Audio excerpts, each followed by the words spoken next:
Hello everyone, welcome to ND nursing coaching. आप सभी का एनडी नर्सिंग कोचिंग में हार्दिक स्वागत है। तो आज की क्लास में हम देखने वाले हैं मैनेजमेंट की सेकंड क्लास, जिसमें हम इंपॉर्टेंट पॉइंट्स डिस्कस करेंगे। ओके, तो स्टार्ट कर देते हैं क्लास को। तो सबसे पहले देखेंगे स्टाफ डेवलपमेंट। सब लोग हेडिंग लगा लेंगे स्टाफ डेवलपमेंट। स्टाफ की डेवलपमेंट क्या है? तो जैसे कि अगर आप एक कोई भी ऑर्गेनाइजेशन में काम कर रहे हो, तो ऑर्गेनाइजेशन में हम किस लिए काम करते हैं? Not only to earn the money. हमारा सेकंड गोल या फर्स्ट गोल हम कह सकते हैं, हमारे प्रायोरिटी गोल होना चाहिए कि मेरी पर्सनल डेवलपमेंट या फिर मेरी नॉलेज में डेवलपमेंट कैसे हो पाए। ओके, या फिर मेरी प्रोफेशनल डेवलपमेंट कैसे हो पाए। Okay, so that is called as a staff development program. तो ये प्रोग्राम एक जिस ऑर्गेनाइजेशन में आप काम करते हो, उस ऑर्गेनाइजेशन ने आपको एक पर्टिकुलर प्रोग्राम दिया जाता है या पर्टिकुलर नॉलेज और स्किल प्रोवाइड किया जाता है through the in service education. Okay, so staff development, it is a process that assists the individual in an organization in attaining new skill and knowledge। कि आपको नए स्किल सीखने को मिलते हैं, नया आपको नॉलेज अपडेट मिलता है, so you can gain your increase level of competence and grow the professionally. Okay, this is important. Okay, कि आप प्रोफेशनल ग्रोथ होती है। ओके, फॉर एग्जांपल जैसे आप अभी न्यूली अगर एक ऑर्गेनाइजेशन को ज्वाइन किया है, तो आपकी लेवल क्या होगी? एज अ स्टाफ नर्स होगी। Okay, but after having 2 to 3 years you gain the more knowledge, you gain more skill, so you are competent to have an in charge of a in charge post. Okay, तो आप क्या कर सकते हो? In charge post के लिए apply कर सकते हो या कंपिटेंसी असेसमेंट टेस्ट दे सकते हो। अगर आपने ये कंपिटेंसी असेसमेंट टेस्ट को पास कर लिया, तो आप एज एन इंचार्ज क्वालिफाई हो सकते हो। क्लियर है? So that is important of staff development. So staff development include all the training and education provided by the employer to improve the professional knowledge, skill and attitude of their employee। Okay, तो ना कि only knowledge, हमारा skill और attitude भी change होना चाहिए towards our job. Staff development method. Okay, तो कैसे, किस मेथड से हम स्टाफ की डेवलपमेंट कर सकते हैं? So there are basically two methods of staff development. That is one is RPTIM, that is readiness. Readiness है क्या स्टाफ डेवलप होने के लिए? Next is an if staff is ready for the development, then we are suppose to plan the staff development program. Okay, then we will start the training to the staff. Okay, staff की training start कर देंगे। Then I for implementation. Okay, तो जो training हमने staff को दिया है उसी सेम चीज का हम इंप्लीमेंटेशन करवाएंगे। And the last thing is the maintenance and the continuation. Okay, maintenance करना है। ओके, मतलब जो भी ट्रेनिंग हमने स्टाफ का दिया था, उस सेम ट्रेनिंग को हमें रिपीट ट्रेनिंग या रीट्रेनिंग करवाना है। ओके, क्लियर है? तो this is called as an RPTIM model for the staff development. Now next model है हमारा IPDM model. Okay, which is also called as a lower professional development model. Okay, तो question बनेगा आपको exam के अंदर कि lower professional development model is use in which condition. So हमारी staff development के कंडीशन के लिए हम लोअर प्रोफेशनल डेवलपमेंट मॉडल, जिसके अंदर IPDM मॉडल होता है। Okay, now what is this IPDM? देखिए, तो सबसे पहले हम क्या करते हैं कि हम ये बेसिकली स्कूल के अंदर बहुत ज्यादा यूज होता है। सबसे पहले हम स्कूल के स्टूडेंट्स का डाटा कलेक्ट करते हैं कि उनकी पहले लेवल ऑफ नॉलेज असेस करते हैं। जैसे आप एक एग्जाम्पल लेते हैं कि आप सेमिनार का टॉपिक हॉस्पिटल में या कॉलेज में करते हैं, तो सेमिनार से पहले हम प्री टेस्ट लेते हैं। करेक्ट है? प्री टेस्ट लेते हैं, वैसे ही हमने प्री टेस्ट ले लिया। Okay, next we set the goal for the student learning, कि जो बच्चों को नहीं आता है, जिस एरिया में वीक है, उस एरिया का लेसन प्लान हम करते हैं। Next we select the content from the various books और the libraries. Okay, next we design the process of professional development. Okay, हम क्या करते हैं? हम प्रोफेशनल डेवलपमेंट का, जैसे कि हमने सेमिनार प्रिपेयर कर लेते हैं। Okay, now in this seminar और workshop we give the training to the particular staff और students, and after the training we collect we collaborate for the implementation and here we can take a post test. Okay यहाँ पे हम post test लेंगे and after the post test we are suppose to do the ongoing data collection. Okay that is why it is very essential. Okay it is very essential to have an ongoing assessment. ऐसा नहीं है कि एक बार आपने training दे दिया, staff की competency assess कर ली और स्टाफ कंपिटेंट है ये अगर आपने चेक कर लिया तो आपको रीअसेसमेंट भी करना है. बिकॉज क्या पता हम स्टाफ के नॉलेज में कमी आ सकती है या स्किल के अंदर कमी आ सकती है. सो ऑनगोइंग असेसमेंट होना बहुत जरूरी है. क्लियर, सबको क्लियर है? Okay now we will see the phases of the staff development. So first phase is a orientation phase. तो हमें क्या करना है स्टाफ डेवलपमेंट में? जैसे आपने एक नया रिक्रूटमेंट कर लिया हॉस्पिटल के अंदर, तो उन नए स्टाफ को हमें सबसे पहले ओरिएंट करना होगा कि ये हॉस्पिटल क्या है, इस हॉस्पिटल के मिशन स्टेटमेंट क्या है, विजन क्या है, ऑब्जेक्टिव्स क्या है, इस हॉस्पिटल में कौन से डिपार्टमेंट है, कौन कौन एक हायर अथॉरिटी के पोस्ट पर है. ओके इस हॉस्पिटल के अंदर पॉलिसीज और प्रोसीजर्स क्या क्या होती है, इस हॉस्पिटल के अलग अलग डिपार्टमेंट कहां पे है. So this is called as an orientation or induction program. हम कह सकते हैं इसको induction program. Orientation or induction program. So we introduce the new employees to the organization. Okay, next there is a skill training. Okay, so after the introduction or orientation we give them the training. Okay, skill training जैसे कि आपने injection लगाना सिखा दिया, या फिर आपने RT feeding करवाना सिखा दिया, नेजोगैस्ट्रिक सक्शनिंग करवाना सिखा दिया. तो this we give the skill training of a particular staff. Okay ऐसा नहीं है कि अगर आपने एक ऑर्गेनाइजेशन में ज्वाइन किया है तो अगर आपको चीज आती भी है but still the responsibility of the organization is to give the training again, because there is an individual difference or a knowledge difference. तो दैट इज वाई आपके ऑर्गेनाइजेशन में क्या चीज होती है वो ट्रेनिंग देना बहुत इंपॉर्टेंट है. Okay next is the leadership and management development. Okay so leadership development करना कि आपको एक ग्रुप ऑफ ऑब्जेक्टिव्स दिए जाएंगे. Okay so group of objective दिए जाएंगे, उस ऑब्जेक्टिव को फुलफिल करने के लिए आपको कैसे काम करना है ये सिखाया जाएगा. Okay so leadership is the process by which a agent induce the subordinates to behave in a desired manner. क्या करते हैं हमारा जो एक supervisor, agent can be a supervisor, क्या करते हैं एक कंडीशन प्रोवाइड करते हैं और उस कंडीशन में आपके स्टाफ का क्या बिहेवियर होता है उसको असेस करते हैं. Okay so that is a leadership and management development.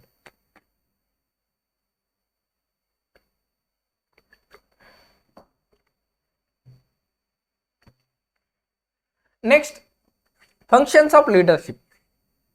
तो लीडरशिप के क्या फंक्शन हो सकते हैं, एक ग्रेट लीडर क्या हो सकता है. तो देखिए इस इमेज में बताया है कि एक ग्रेट लीडर अपनी एम्स को अचीव करने के लिए अपने जो सबऑर्डिनेट्स है सबसे पहले खड़ा रहेगा लीडर, सबसे पहला खड़ा रहेगा लीडर और अपने सबऑर्डिनेट्स को साथ में लेकर चलेगा. ओके अपने सबऑर्डिनेट्स का हाथ साथ में पकड़कर चलेगा. Okay so that is called as a good leader. Okay leader कभी भी पीछे नहीं रहता है, लीडर सबके सामने रहता है. Okay that is why we called it as a leader. Okay so leader can provide you the guidance कि अगर आप कोई चीज नहीं आती है he can provide you the guidance, he can provide you the solution of a common problem, he can give you a goal provide करेगा, he can motivate you in case you demotivated. Okay आपको motivate करेंगे. Okay next देखिए but यहाँ पे एक important है कि motivation, अगर आप आपकी जॉब से सेटिस्फाइड ही नहीं हो then how you can motivated, how you can enjoy your job. Okay तो motivation is essential but before the motivation you are suppose to satisfied with your job, क्योंकि आपने चूज किया है जॉब को. ओके तो आप सेटिस्फाइड होने चाहिए. Next the leader can provide you the direction कि किस डायरेक्शन में जाना है अगर आप गलत डायरेक्शन में जा रहे हो. So leader can give you the vision, तो vision. Next leader can plan for your activities and leader can communicate in case you are not properly doing the things. Okay so function of leadership. So leadership development of team work develop करेंगे, establish link between the group of employees and the top level of management. Okay तो अगर आपको कुछ छोटा problem वगैरह है तो उस प्रॉब्लम को लिसन करके सुन करके आपको हायर अथॉरिटी तक पहुंचाने का काम भी लीडरशिप करते हैं। Then providing counselling and guidance to the group of members, okay, group members को गाइडेंस और काउंसलिंग प्रोवाइड करना। Fourth one is to gain the maximum contribution from the group member to achieve the goal by improved efficiency and participative decision making. Next, the type of leadership और styles of leadership. So a leader, okay, leader कैसा हो सकता है? तो leader can be a different type, that is autocratic, democratic, okay. So अलग अलग प्रकार के लीडरशिप स्टाइल्स है, okay. So leadership styles is the manner and the approach of providing direction, okay, कि आप किस तरह से डायरेक्शन आपकी सबऑर्डिनेट्स को प्रोवाइड करते हो, that is called as a leadership styles. जैसे कि कोई बॉस अगर है, कोई लीडर अगर है, तो वो खुद को अपने आप को सबसे टॉप में रखना चाहता है। लीडर हमेशा टॉप में ही होता है, बट स्टिल उसको डिसीजन मेकिंग में सबसे ऊपर रखना चाहता है कि कोई भी अगर डिसीजन है तो मैं डिसीजन लूंगा, बाकी कोई भी डिसीजन नहीं लेंगे, okay. So that is called as an autocratic, okay. अगर डेमोक्रेटिक अगर देखेंगे तो डेमोक्रेटिक लीडर क्या करता है कि अपने जो डिसीजन है, ओके, जो भी डिसीजन लेना है, अपने सबऑर्डिनेट्स को कुछ पावर दे देता है कि आप यहाँ इस हद तक आप डिसीजन ले सकते हो, okay. So that is called as a democratic leader, okay. So leadership styles देखते हैं। So first one is an autocratic or a directive or a detective or a oriented or boss centered leadership. मतलब राजेशाही बोलते हैं कि खुद को अपने आप को सर्वोच्च स्थान पर रखना, okay, that is called as an autocratic leadership. So in this type, the leadership, all the authority are concentrated to the leader, कि जो भी कुछ बड़ा डिसीजन लेना है तो the decision will be only taken by the leader only, and the subordinates are just have to follow the things which is said by the leader. So this type of leadership may be useful in case of emergency situation in order to avoid the problems, okay। और तो problems को avoid करने के लिए emergency situation में autocratic leadership important है, okay. तो question बनेगा एग्जाम के अंदर, in case of emergency situation which type of leadership is essential? So autocratic leadership is essential in case of emergency. Next, democratic leader और a creative leader और ए consultative leader और ए participative leadership. मतलब participation, किसका participation? अपनी subordinates का participation, अपने subordinates का participation करवाना, ओके। तो इन this type of leadership the leader delegated authority to the subordinate, सब अपनी सबऑर्डिनेट्स को इन्वॉल्व करता है डिसीजन मेकिंग में। Leader invite the criticism, okay, criticism और कमेंट को इनवाइट करता है कि जो भी लीडर ने डिसीजन लिया है तो एम्प्लॉय को पूछेगा, सबऑर्डिनेट्स को पूछेगा कि क्या ये डिसीजन हमारे लिए सही हो सकता है। तो देखिए, this type of leadership is actually a very good leadership, because you get the more decision, more views for the your decision. Third is an abdicratic, okay, abdicratic or a laissez-faire leadership, okay, it is also called as a free reign, मतलब कि सब कुछ अपनी subordinates के ऊपर निर्भर होना, okay. Subordinates जो भी डिसीजन लेंगे वो सही है। लीडर जो है वो ओनली नाम के लिए है, okay. So leader do not have any control over the subordinates, that is called as a laissez-faire leadership, okay. इसके बारे में क्वेश्चन पूछा गया था। Leaders have to foster only the coordination provide करना है, बाकी सारे जो डिसीजन है वो सबऑर्डिनेट्स लेंगे। Next is an benevolent leadership. In this type of leadership the leaders work as an paternalistic leader, okay. Paternalistic मतलब इसमें भी आपका almost everything is depend on the subordinates, leader कुछ भी नहीं करेगा, okay. So leader have the desire to act in a good और kindly manner. Leader अपने आप को बहुत अच्छा साबित करने के लिए सारी चीजें सबऑर्डिनेट्स के ऊपर डिपेंड कर देता है, okay. So decision making are taken in keeping the view of the welfare of the subordinates, okay. Welfare subordinates की मतलब अपने एम्प्लॉयज की वेलफेयर को देखकर डिसीजन लिए जाते हैं, ओके। क्लियर है? तो ये 4 टाइप्स ऑफ लीडरशिप हमने देख लिए। कौन सी? One is your autocratic, democratic, laissez faire and benevolent. Okay, 4 types of leadership हमने देख लिए, autocratic, democratic, your laissez faire and benevolent leadership. Okay, now next heading लगा लेंगे qualities of a good leader. एक गुड लीडर की क्या क्वालिटी हो सकती है?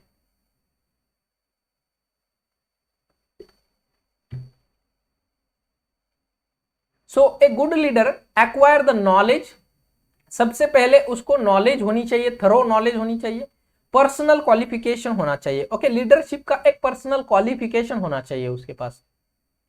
Next, quality of acting as a catalyst, initiative in the teaching abilities. Okay, teaching abilities होनी चाहिए उसके अंदर, एडमिनिस्ट्रेटिव एबिलिटीज होनी चाहिए, कंसल्टेंट एंड रिसोर्सफुल होना चाहिए कि जो भी हम अगर प्रॉब्लम लेकर जाए तो उस प्रॉब्लम का सॉल्यूशन उनके पास होना चाहिए। Okay, next is N enthusiastic होना चाहिए, टीम स्पिरिट को बिल्ड अप करना चाहिए। नेक्स्ट, इमोशनल कंट्रोल होना चाहिए। ओके, क्लियर है? तो these are 7 qualities of a leader. Next we will see then in service education, in service education, okay, which is a part of staff development program. Okay, so in service मतलब आपकी job चलते समय आपको education provide करना, that is simply a in service education. So it is a training provided by the institution for its employee, अपने एम्प्लॉय को training देना, okay, during their job. So it is defined as an educational activities planned and organised by the employer to assist them in learning और improving the knowledge and skill required for the achievement of the purpose of the organisation. अब in service education में जैसे आपको BLS की training दे दी, okay, so BLS की training देना एक ऑर्गेनाइजेशन का कर्तव्य है, ओके, कि अपने सारे एम्प्लॉय को बीएलएस की ट्रेनिंग, बेसिक लाइफ सपोर्ट की ट्रेनिंग होनी जरूरी है। ओके, तो ये बेसिक लाइफ सपोर्ट की ट्रेनिंग क्या आती है? आपकी इन सर्विस एजुकेशन में आती है। Okay, now material management. Okay, material management, what is material? Material can be anything, any object और any device is called as a material. तो उस मटेरियल की राइट क्वांटिटी में, राइट टाइम पर, राइट पर्सन के लिए यूज होना, right quantity में अवेलेबल होना, तो उसको हम मटेरियल मैनेजमेंट कहते हैं। ओके, कि कोई एक चीज को हम जब से परचेस करते हैं, ओके, ना कि परचेस, जब से डिमांड डालते हैं, ओके, एक मटेरियल की, तब से लेकर उस मटेरियल का फाइनल यूज होने तक की जो एक्टिविटीज है, that is called as a material management. अब यहां से हमने सबसे पहले एक डिमांड डाली थी, उस डिमांड का अप्रूवल हुआ एचओडी ऑफिस से, उसके बाद उस मटेरियल का परचेस किया गया, परचेस के बाद आपको रिसीव कर लिया गया मटेरियल, मटेरियल को आपने स्टोर कर लिया, जब नेसेसरी था तब आपने उस मटेरियल को यूज करवाया, and after that the use we dispose that material, and this is the final step of the material management. Okay, so this is called as simply a material management. So material management, it's the management and control of the medical, clerical services and the equipment from an acquisition जब से मिलते हैं to their final disposal, is called as a material management. So it include all the activity of store form, okay, storage form, requirement, utilization and the final disposal. okay, कि आपकी requirement कितनी है, utilization कितना करवाया है और final disposal कैसे हुआ है। ओके, यहां तक आपकी मटेरियल मैनेजमेंट आती है। Okay, now purpose of material management, किस लिए चाहिए मटेरियल मैनेजमेंट? ओके, तो फॉर एग्जांपल, अब मैं एक हॉस्पिटल के अंदर काम कर रहा हूं जहां पे 1000 कैनुला की पर मंथ जरूरत है। अगर मैंने 1000 की जगह पे 10,000 कैनुला मांग लिए, ओके, डिमांड डाल दी, और ये 10,000 कैनुला मैंने रिसीव कर लिए, so is it a good material management? No, because you received a more than you required. Okay, so we need an appropriate quantity. Okay, appropriate quantity होनी चाहिए, आपको आपकी रिक्वायरमेंट पता होनी चाहिए। ओके, अब अगर आपने 10,000 रिसीव कर लिए तो क्या होगा कि आपके पास स्टॉक बढ़ जाएगा, तो स्टॉक बढ़ जाएगा तो आपका वर्क बर्डन बढ़ जाएगा कि आपको उसकी इन्वेंट्री भी तो करनी है।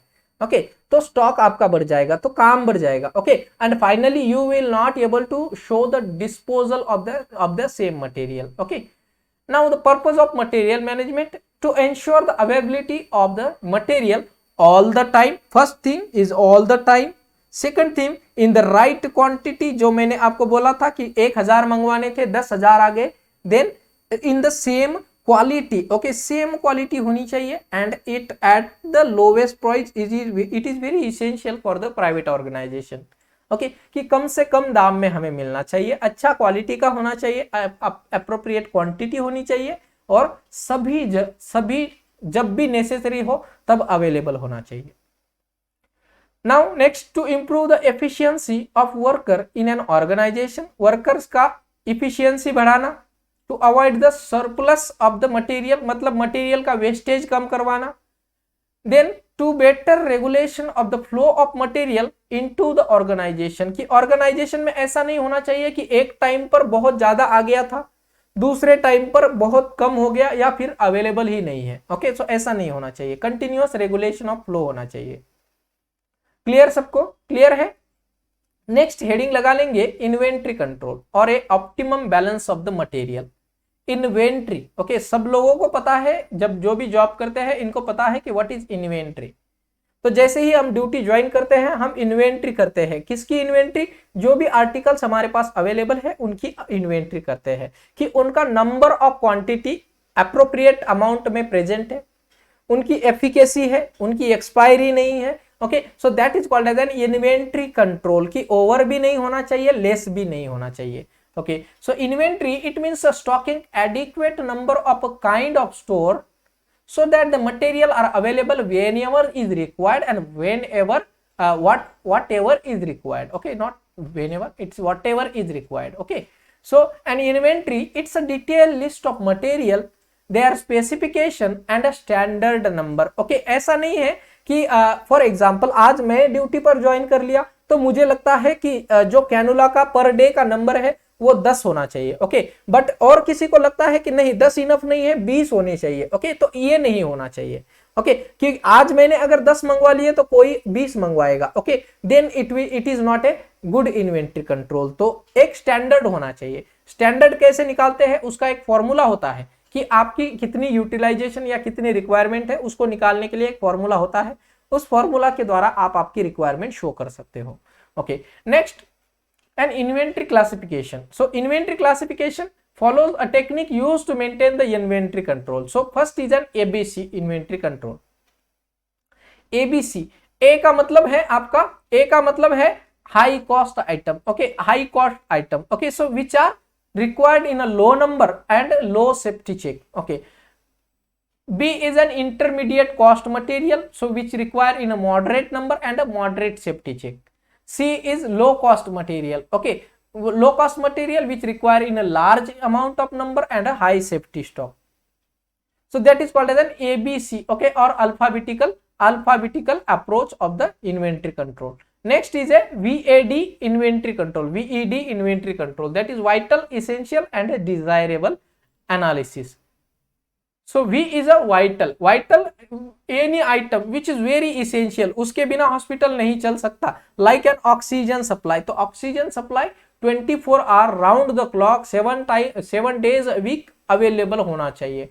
Next is essential items which is without the hospital can function but may affect the quality of services, okay, जैसे कि हम एंटीबायोटिक, अब पेशेंट को एंटीबायोटिक की एक टाइम पर, पर्टिकुलर टाइम पर जरूरी थी, अगर उसका टाइम ड्यूरेशन हमने चेंज कर दिया then the quality of the care will be affected, okay. Next is an D for desirable item, D for desirable मतलब कि उसका होना जरूरी है but which will not affect the quality, okay, so the like a cough syrup, okay, अगर hospital में cough syrup available नहीं है, you can ask the patient to buy the cough syrup, okay, so that they can have at a proper time, okay, so the care can be avoided. Next heading लगा लेंगे human resource management और a personal management. So what is human resource management? Human resource management, so in the human resource management one point is your recruitment, okay, so recruitment is a part of a human resource management. A personnel means any body of the employee or the official who fill the various position in the organization is called as a human resource management. कि कोई भी एक body जो है वो अपने organisation में personal को ट्रेनिंग या रिक्रूट करती है, that is called as a human resource management.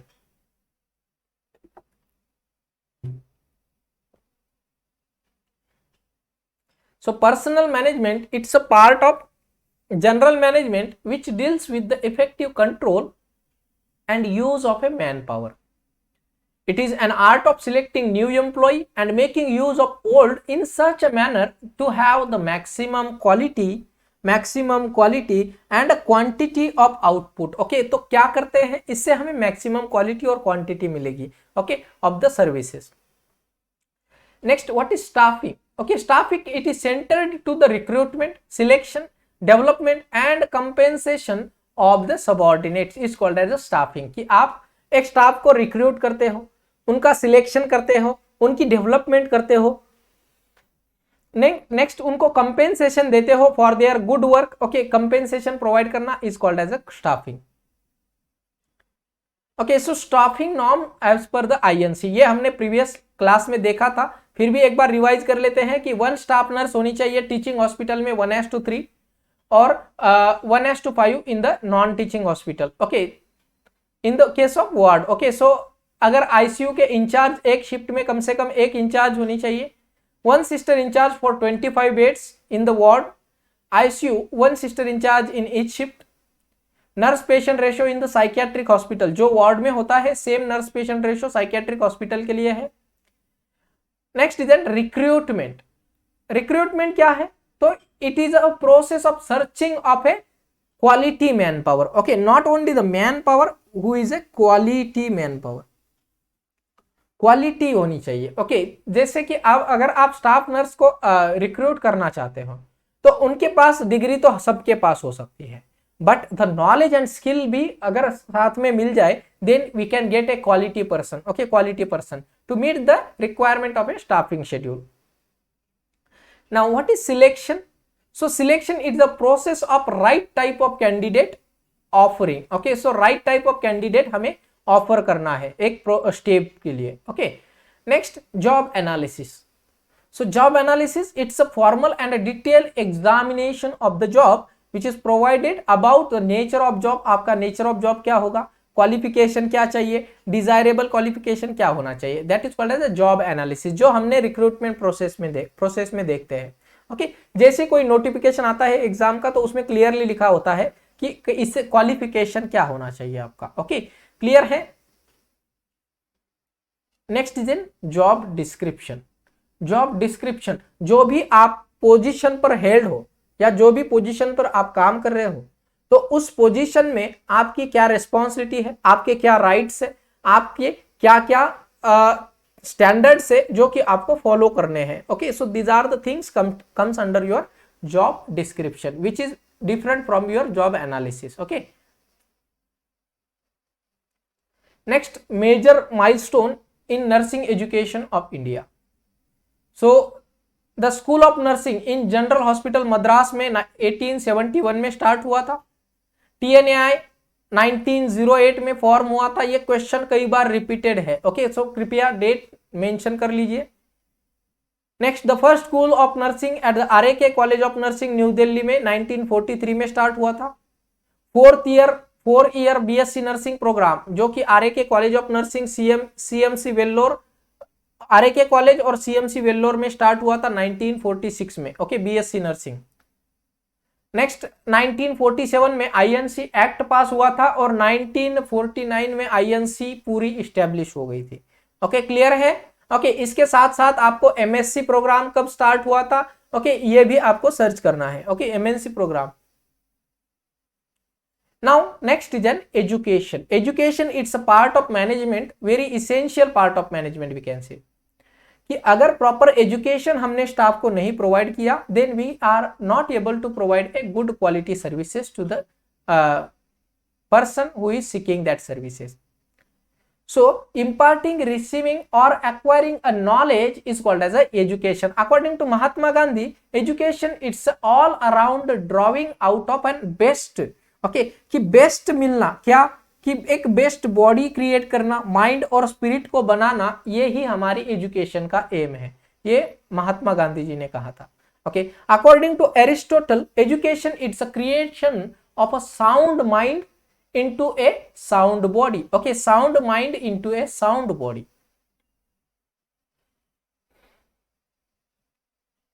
Next, aims of education, क्या जरूरत है एजुकेशन की? So all over the aims of education is to make the person mature, intellectually self-sufficient, culturally refined, socially efficient, and spiritually advanced for all around the development of the person is called as an aims of education.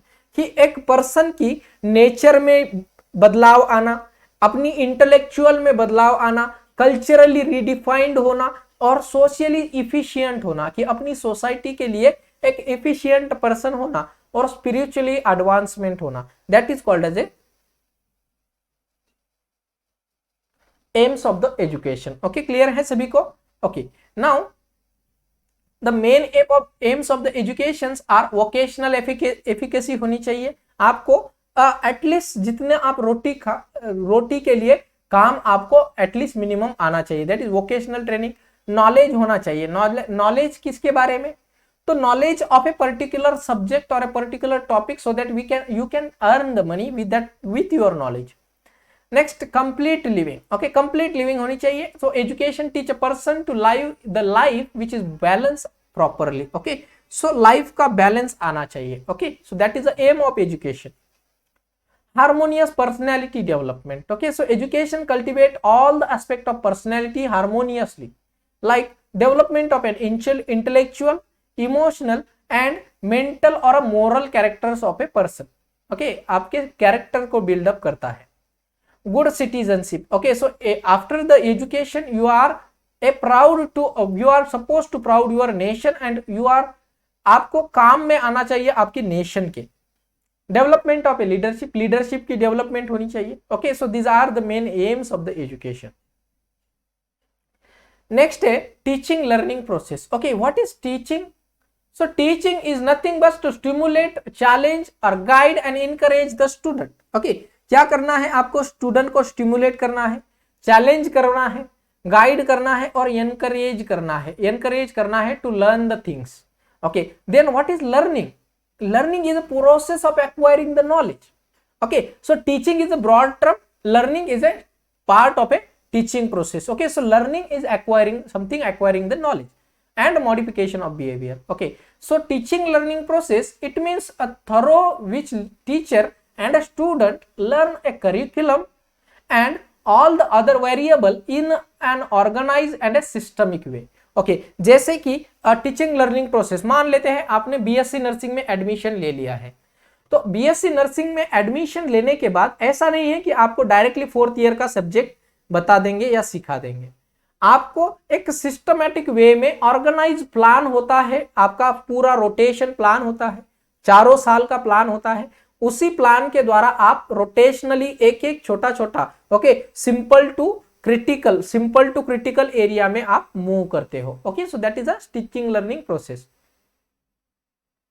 So method of teaching I think इसको ज्यादा explain करने की जरूरत नहीं है, सबको पता है. Okay, one is a lecture method. Okay, that is also called as a chalk and talk method. Okay, आप क्या करते हो? लेक्चर लेते हो, 15 से 20 मिनट का आइडियल ड्यूरेशन होना चाहिए. लेक्चर लेते हो, बच्चे सुनते हैं. Okay, so that is called as a teaching and chalk and talk method. Okay, so lecture is carefully prepared and oral presentation of the fact, organised thought and idea of a qualified person. A group should not be, ये question बनता है. Okay, ये question बनता है कि आप जब lecture method ले रहे हो तो कितने पीपल होने चाहिए ताकि आप सबके ऊपर नजर रख सको. तो 30 स्टूडेंट होनी चाहिए और 15 से 20 मिनट का लेक्चर का क्लास होना चाहिए. ओके, बीच में आपको ब्रेक मिलना चाहिए. Okay, now next, it is a one way communication. इसमें क्या है कि टीचर बस आपको पढ़ाते जाएंगे. Okay, so it's a one way communication. Talk the student only have to listen and write down the facts. Okay, lecture में कुछ भी अलग नहीं होगा, टीचर जो बताएंगे वही आपको लिखना है, आपको क्वेश्चन करने की जरूरत नहीं है. Student ask a few question only for a sake of clarification, not for the purpose of discussion. Okay, lecture में कभी भी डिस्कशन नहीं होता है. दैट इज वाई जब भी हम प्रेजेंटेशन करते थे तो उस प्रेजेंटेशन को हम क्या कहते थे sir? Lecture come discussion. Lecture cum discussion is called as a, this is a broad term or a new term for the lecture method, जिसमें क्या होता था कि पहले लेक्चर हो जाता, उसके बाद स्टूडेंट्स के जो पॉइंट्स थे उनका आंसर भी हो जाता था, तो वहां पे डिस्कशन सेशन के लिए भी टाइम मिलता है। Next is a group discussion और a discussion method. So in case of group discussion, it is also called as a cooperative problem solving activity, okay, to find out the consequences of a problem in a group. Group should not be less than 6%, less than 6% नहीं होना चाहिए, but more than 12% भी नहीं होना चाहिए। Discussion may be in a closed group discussion, that is a study group or a workshop or a staff meeting or a round table discussion, or it can be a public discussion, okay, public discussion. In that is a panel discussion or a symposium, okay. So third is a panel discussion, okay। एक panel है, panel का एक panelist है, panelist जो आपके 4-5 member होंगे, और panel का एक जो लीडर होता है, ओके, जो कि उस पैनल डिस्कशन को मॉनिटर और पाथवे प्रोवाइड करता है, ओके। तो panel discussion, it is in this there are 4 to 8 group qualified person talk on a particular topic, sit and discuss on a given problem or give a various views of that problem. Next, what is symposium? Symposium is something same but quietly different from the panel discussion. It is a series of speeches on a particular subject, okay. 2 or more person under a direction of a chairman present a serial of speeches which different in the different view to solve a problem or a question. Main aim of a symposium is to organize, investigate the problem and from the different views. Symposium is not like a panel discussion in which only a panel member are discussed, but the symposium, after a brief prepared speech of the participant, experts follow the audience discussion, okay, that is called as a symposium, okay, जिसमें आपका last discussion के लिए time होता है। Clear?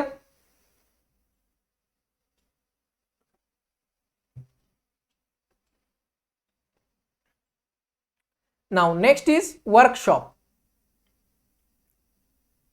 Workshop, तो workshop सबने I think अपनी nursing education में एक वर्कशॉप तो अटेंड किया जाता है, जहां पे आपको एक पर्टिकुलर टॉपिक पर ट्रेनिंग दी जाती है, नॉलेज दिया जाता है, okay, hand on skill provide किया जाता है, so that is a workshop. So workshop, it's a group of in a group of individual who work together to find out a solution of a problem on a given subject matter within a specified time. Series of meeting, usually 4 or more meeting with emphasis on an individual work within the group with the help of consultant and resources of a personnel. Next is then role playing. ये तो आपने सबने किया होगा role playing, okay. तो जब 5 सितंबर पे, every year 5 सितंबर पे आपके स्कूल डे में आपने जो है रोल प्ले जरूर किया होगा, ओके, जब हमारे सर्वपल्ली राधाकृष्णन की जयंती होती थी, ओके। तो 5 सितंबर में आप क्या करते थे, टीचर बोलते थे कि आज आप स्टूडेंट जो है वो टीचर बनेंगे और छोटी सी क्लास लेंगे, ओके। सो रोल प्लेइंग करवाते थे कि हम एक एज अ टीचर हम कैसे क्लास लेते हैं, तो ये हम एक रोल प्ले कर रहे हैं टीचर का, okay. So it's a dramatic approach of learning. So in this a situation or a problem is dramatized by a group of people. So the size of group should be almost about 25%. Next is a micro teaching. अब जैसे example मान लेते हैं कि एक नया teacher है, उन्होंने क्वालिफिकेशन एक्वायर कर लिया, बट उनको भी ट्रेनिंग लेने की जरूरत है टीचिंग के बारे में कि कैसे टीच किया जाता है, ओके। सो टीचर्स की teaching training is called as a micro teaching.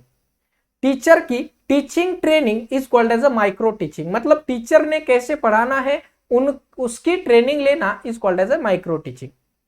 So practice of teaching skill into the trainee teacher, okay, by the trainee teacher, okay, is called as a micro teaching. So it is a training procedure aimed at simplifying the complexities of a regular teaching process.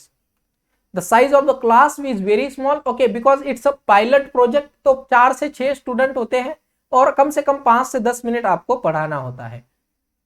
Clear है सबको? So micro teaching के बारे में भी question पूछा जाता है। Okay, next then seminar. Seminar it's a exchange of idea in a particular area. In seminar under the leadership of a chairperson और अ टीचर। जब आप सेमिनार लेते थे नर्सिंग के टाइम पर, तब आपके क्लास में टीचर लास्ट में बैठते थे और टीचर आपको इवेल्युएट करते थे। Okay, so that is a type of seminar और a discussion on a particular topic. Next, simulation. Simulation is an imitation. Simulation जैसे कि एक पेशेंट को अचानक से कार्डियक अरेस्ट हो गया है, तो ऐसी कंडीशन में आप क्या करते हो, इसका एक रियल, नॉट रियल, एक ड्रामेटिक सिचुएशन बनाना, ओके, या इमिटेशन बनाना is called as a simulation.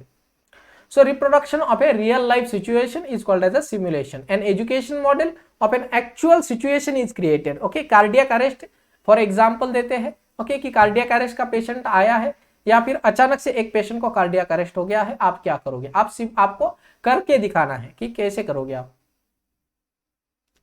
It is a technique of teaching used to develop the skill, competency, knowledge and desired behavior into an adult learner by creating the real life situation.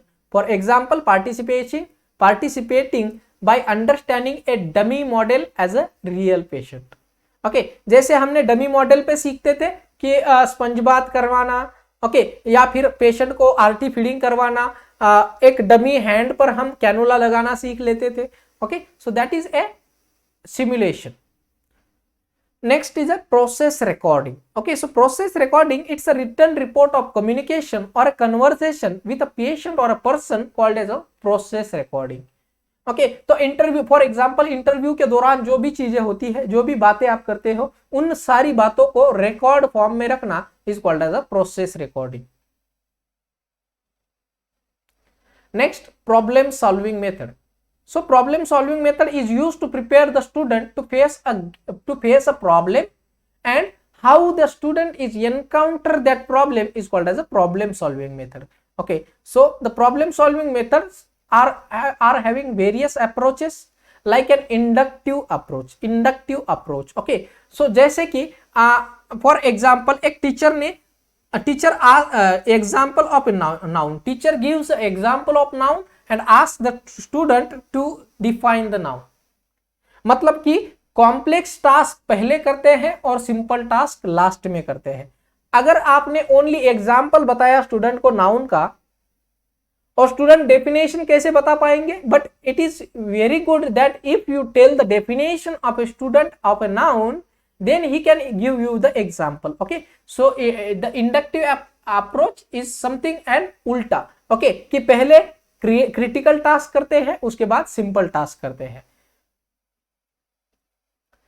तो यहां पे question कैसे बनेगा? Okay, question कैसे बनेगा? Okay, तो a concept to make an generalisation और a general conclusion from a concrete concept. Okay, concrete concept से जनरल कंक्लूजन पर आना is called as a inductive approach. Various deductive approach इसके उल्टा है कि आपका पहले सिंपल जनरल अप्रोच सॉल्व किया जाएगा, सिंपल प्रॉब्लम सॉल्व किया जाएगा, उसके बाद आपको क्रिटिकल प्रॉब्लम में बताया जाएगा। तो इसका जैसे कि आपको पहले डेफिनेशन ऑफ नाउन बताई जाएगी और उसके बाद आपको उसकी एग्जाम्पल पूछे जाएंगे। The student or a learner proceed from a general to a particular, abstract to concrete and formula to an example. Next is analytical approach. So analytical approach, it's the highest operation of a mind in which a problem is breaking up to know the hidden facts. It's a process of unfolding the problems. Okay, आप analytically मतलब कि एक बहुत बड़ा problem है, उसको छोटी part में डिवाइड करके उस प्रॉब्लम को सॉल्व करना, that is an analytical approach. Various synthetical approach क्या है? So from known to unknown. Okay, known to unknown मतलब सिंपल टू क्रिटिकल पार्टिसिपेट करना is called as a synthetic approach. Now clinical teaching method.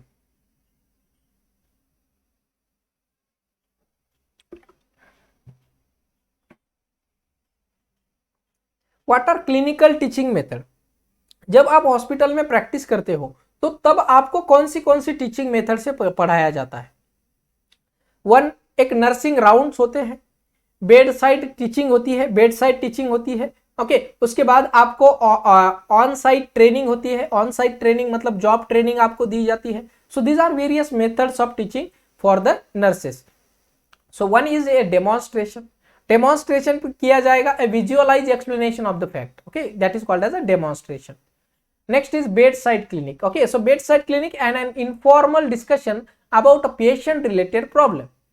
It's an organized clinical instruction in the presence of the patient, कि patient के सामने आपको training किया जाएगा, okay training दिया जाएगा। Next is the nursing round. During nursing round एक senior nurse takes the round with the junior nurses and teach them during the round, okay so it's an extension of the bedside clinic. A group of students by the nurse educator, doctor or by ward sister gives the training during the round. So during a round, the nursing round should be only of 30 to 40 minutes. ऐसा नहीं है कि एक घंटे या दो घंटे की ओवर आपको लेनी है या देनी है। 1 घंटा या 2 घंटा कभी भी ओवर को नहीं देते हैं, ओके चाहे कितनी भी बड़ी ओवर हो, आपको इस बार का फॉर्मेशन करना होता है, ओके इस बार का फॉर्मेशन करना है। इसी अप्रोच से अगर आप ओवर दोगे तो पेशेंट की ओवर 5 मिनट से ज्यादा नहीं लगेगी, ओके 5 मिनट से। That is identification of patient, identification of patient, S for situation, B for background किस वजह से हॉस्पिटल में आया था, ए फॉर असेसमेंट आपने क्या क्या असेसमेंट किया है, और R for record and report, record and report क्या क्या रिपोर्ट है, क्या क्या रिकॉर्ड आपने किया है। तो अगर इस तरह से आप पेशेंट की ओवर दोगे तो 5 मिनट से ज्यादा नहीं लगना है, okay so maximum time 30 to 40 minutes है, okay. Now next is an evaluation. So evaluation is nothing but a careful appraisal of the task which is done by the subordinates, okay so evaluation is a process of judging the value or the worth. Evaluation is essential to attain the educational goal and to ascertain that till which the extent the goal have been realized or the achieved, okay जब तक गोल पूरा नहीं होता तब तक हमारी process of evaluation continue रहेगी, okay so there are various types of evaluation. One is a formative evaluation, मतलब a diagnostic evaluation. It is a continuous evaluation process that start from starting the program and end with the ending of program. Whereas a certifying evaluation or a summative evaluation, मतलब कि at the end of the program आपका एक छोटा सा test लिया जाएगा और आपका evaluation किया जाएगा, okay. Now next is a type of scale or a tool for using the evaluation. Okay, so evaluation के लिए हम rating scale use करते हैं, ओके जैसे rating scale consist of self characteristics और quality, okay so rating scale. Next is differential scale और a L Thurstone scale, okay so it is used to measure a social phenomena. Question बनेगा, okay question बनेगा L Thurstone scale is used for और a differential scale is used for assessment of a social phenomena. Okay next is a summated और Likert scale, okay कभी कभी आपने देखा होगा कि फॉर एग्जांपल आपने एक ऑनलाइन शॉपिंग किया है, तो ऑनलाइन शॉपिंग करने के बाद आपको एक स्केल मिलती है या फिर आपको एक फीडबैक फॉर्म मिलता है जिसमें ऐसे लिखा होता है कि I think you would like to use this system frequently, okay so strongly agree, disagree, neither agree और डिसएग्री, एग्री और स्ट्रांगली एग्री, ओके तो ऐसी आपको लाइकर्ट स्केल दी जाती है जिसमें मैक्सिमम पॉइंट 5 होते हैं, मिनिमम पॉइंट 1 होता है, okay so this is called as a Likert scale,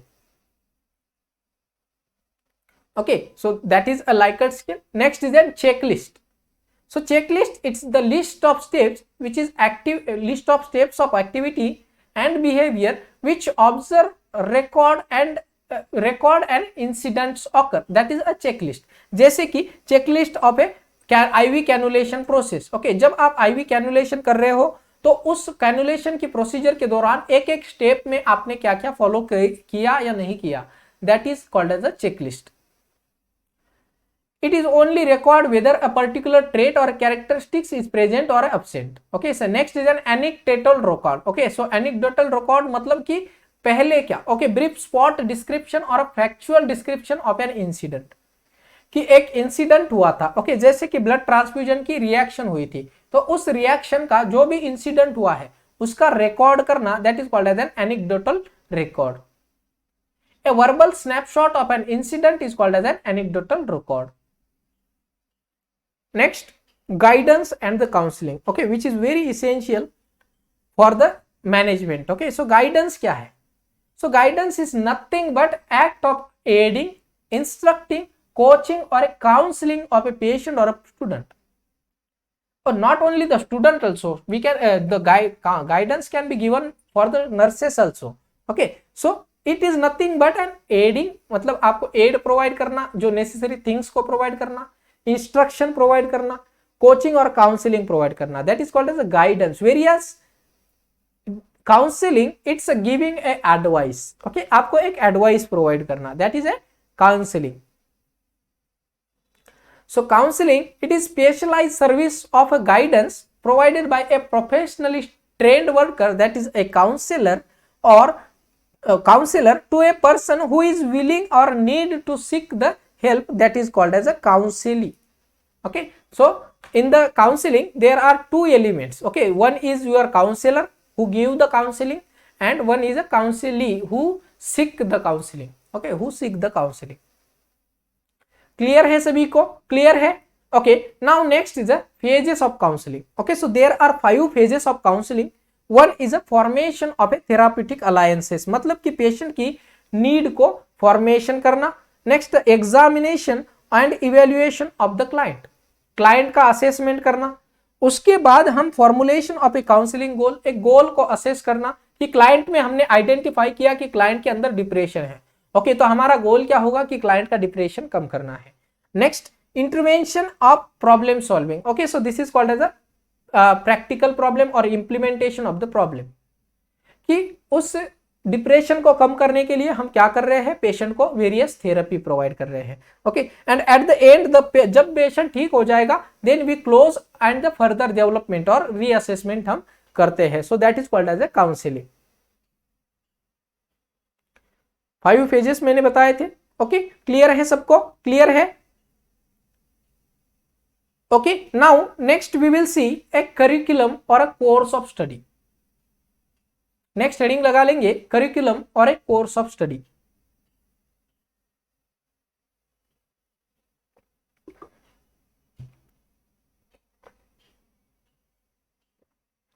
curriculum क्या होता है कि जो हम फॉर एग्जांपल नर्सिंग में हमने जब से एडमिशन लेते हैं तब से लेकर 4th ईयर की डिग्री मिलने तक हमें क्या क्या चीजें, क्या क्या सीखना है, कौन सा टॉपिक सीखना है, कौन सा सब्जेक्ट सीखना है, कौन सा यूनिट सीखना है, कौन से वार्ड में ट्रेनिंग लेनी है और आपको और क्या क्या बेसिक स्किल्स सीखने हैं, ये सारा एक जहां पे समअप होता है, that is called as a curriculum of a nursing study. Okay, जब नर्सिंग करनी है तो क्या क्या करिकुलम है, that is called as a, क्या क्या थिंग्स नेसेसरी है, that is called as curriculum. So a curriculum is a pathway towards a goal, आपका नर्सिंग डिग्री मिलने के लिए जो गोल है उसको दिखाना और पाथवे देना, that is a curriculum. It is an outline or a summary of available course of a study in an academic discipline or an educational institution. It is a runway for attaining the goals of education.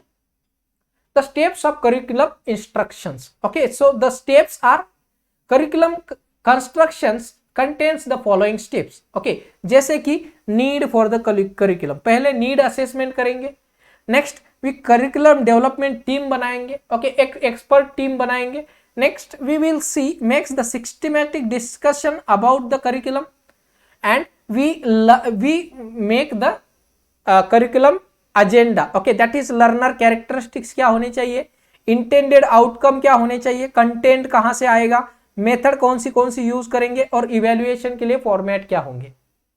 Okay, so this we make with a systemic manner. Okay, next we do the pilot studying. Okay, जैसे pilot studying करेंगे, micro teaching करेंगे, then we will evaluate the curriculum. Okay, next curriculum evaluation करने के बाद अगर कुछ necessary things की जरूरत है तो उसको हम चेंज करेंगे। या फिर अगर नेसेसरी थिंग्स, अगर कुछ चेंजेस की जरूरत नहीं है, then we will use as a it's a curriculum material.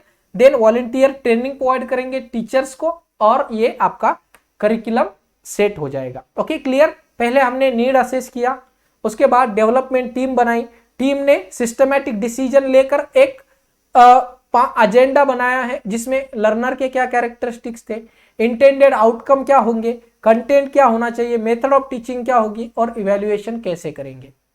ये सारी चीजें फिक्स होने के बाद हम पायलट स्टडी करते हैं। उस पायलट स्टडी को इवैल्यूएट करते हैं कि कहाँ कहाँ पे गलतियां हो रही है। अगर कुछ नेसेसरी चेंजेस करने की जरूरत है then we will go for the changes, if not then we will go for planning of the material and volunteer training to the teacher and then the finalize of the curriculum.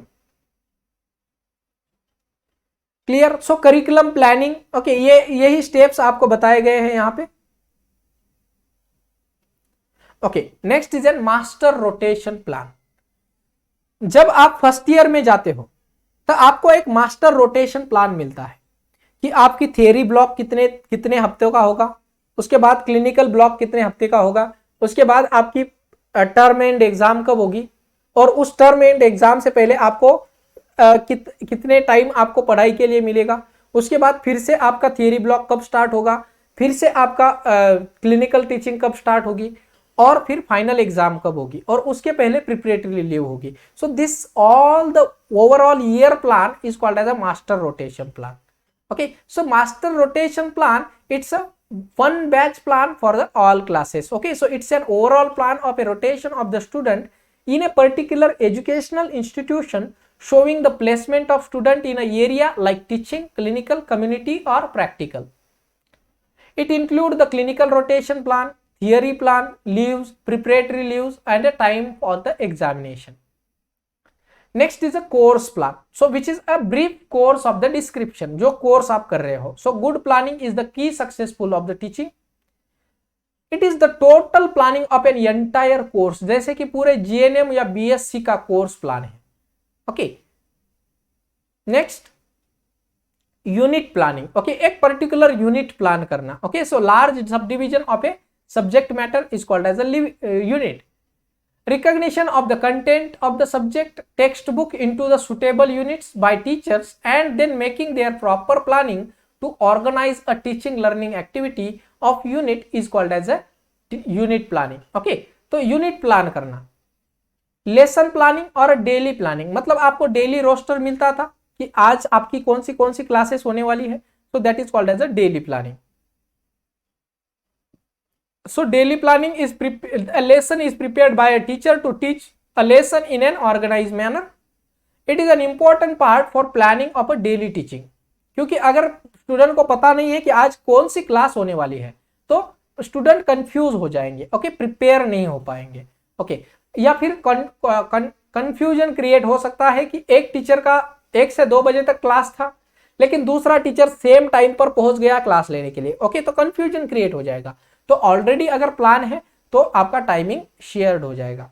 Okay, lesson plan is the plan of action of teacher which include making working philosophy of a teacher, his knowledge, his information and understanding of his student, his knowledge about the teaching topic and ability to use effective method of teaching and teaching aids. Clear है सभी को? Clear है? Okay, तो यहां तक हमने अभी देखा टीचिंग और लर्निंग मेथड के बारे में। ओके, तो यहां तक हमारा जो मैनेजमेंट का बहुत इंपॉर्टेंट और बहुत शॉर्ट पॉइंट थे इसके बारे में हमने सीखा है। ओके, तो यहां तक हमारा मैनेजमेंट खत्म हो जाता है। ओके, अगर आपको क्लास अच्छा लगा है, अगर कुछ भी डाउट है तो आप डायरेक्टली पूछ सकते हो, ग्रुप में अपडेट कर सकते हो। ओके, क्लियर है? Thank you. Thanks for watching. Don't forget to subscribe ND Nursing Coaching.